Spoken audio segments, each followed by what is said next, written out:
Hello everyone, আমি Ishika. Welcome back to my another new blog. আশা করি তোমরা সবাই অনেক ভালো আছো আর আমিও ভালো আছি। সকালে উঠে আমি অ্যাজ ইউজুয়াল আমার মর্নিং ড্রিঙ্ক নিলাম। তারপরে আমি বাইরের দিকে অনেকক্ষণ তাকিয়েছিলাম। তারপর চলে এসেছিলাম রান্নাঘরে কফি বানানোর জন্য। নর্মালি আমি ব্ল্যাক কফি খাই, বাট আজকে একটু দুধ দিয়ে খেতে ইচ্ছে করলো, তাই দুধ অ্যাড করেছিলাম, অ্যান্ড অবশ্যই উইথাউট সুগার। আমার কফি রেডি হয়ে গেছে।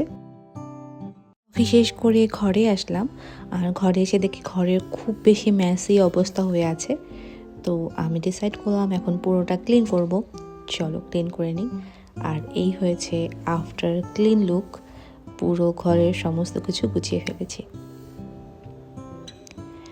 তারপরে আমি চলে এসেছি রান্নাঘরে আমার লাঞ্চ রেডি করার জন্য। আজকে লাঞ্চে বানাবো পোলাও বানানোর জন্য প্রথমে গোটা মশলা আর পেঁয়াজটাকে আমি ফ্রাই করে নেব। পেঁয়াজটাকে ততক্ষণ ফ্রাই করব যতক্ষণ পর্যন্ত পেঁয়াজটা নরম না হয়ে যায়। পেঁয়াজ নরম করার একটা সহজ ওয়ে হচ্ছে পেঁয়াজের মধ্যে একটুখানি লবণ দিয়ে দেওয়া, তাহলে খুব ইজিলি নরম হয়ে যায়। সাথে আদাও দিয়েছিলাম একটু কুচি করে। সুন্দর করে ভেজে নেওয়ার পরে আমি ওর মধ্যে অ্যাড করব চালটাকে আমি এখন ততক্ষণ পর্যন্ত ভাজবো যতক্ষণ পর্যন্ত চালে যেই একটু জলটা আছে সেটা শুকিয়ে গিয়ে তেল ভাবটা না আসে, ততক্ষণ পর্যন্ত।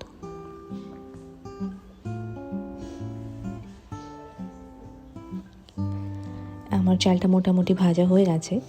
এখন আমি এর মধ্যে অ্যাড করব জল।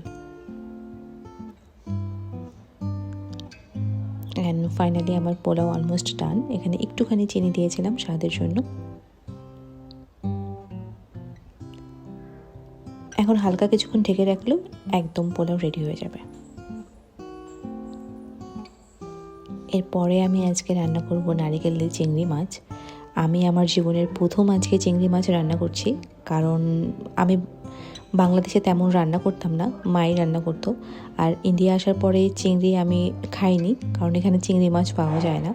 কালকে পেয়েছিলাম তাই নিয়ে এসেছি। প্রথমে তেলের মধ্যে একটু রসুন আর আদা রসুনের পেস্ট দিয়ে ফ্রাই করে নিয়েছি। তারপর ওর মধ্যে অ্যাড করেছি পেঁয়াজটাকে ভেজে নিয়েছি নরম হওয়া পর্যন্ত। এরপরে এক এক করে গুঁড়ো মশলা অ্যাড করব। হলুদের গুঁড়ো, মরিচের গুঁড়ো, ধনে গুঁড়ো আর জিরের গুঁড়ো। মশলাটাকে ভেজে নেব তেল ছাড়া পর্যন্ত।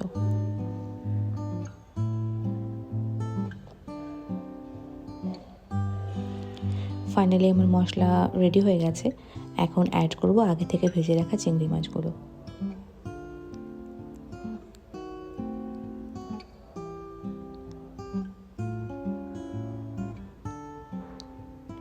এখন ওর মধ্যে অ্যাড করে দিচ্ছি নারকেল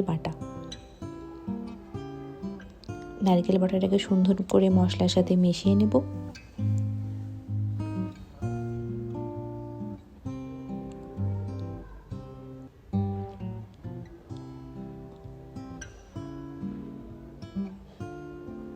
তারপরে ফুটতে দেব যতক্ষণ পর্যন্ত নারকেলটা সুন্দর করে মশলার সাথে মিশিয়ে না যাচ্ছে।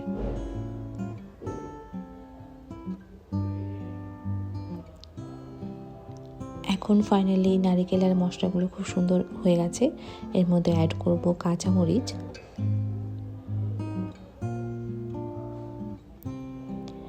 অ্যান্ড এই হচ্ছে আমার জীবনের প্রথম চিংড়ি মাছ রান্না উইথ নারিকেল।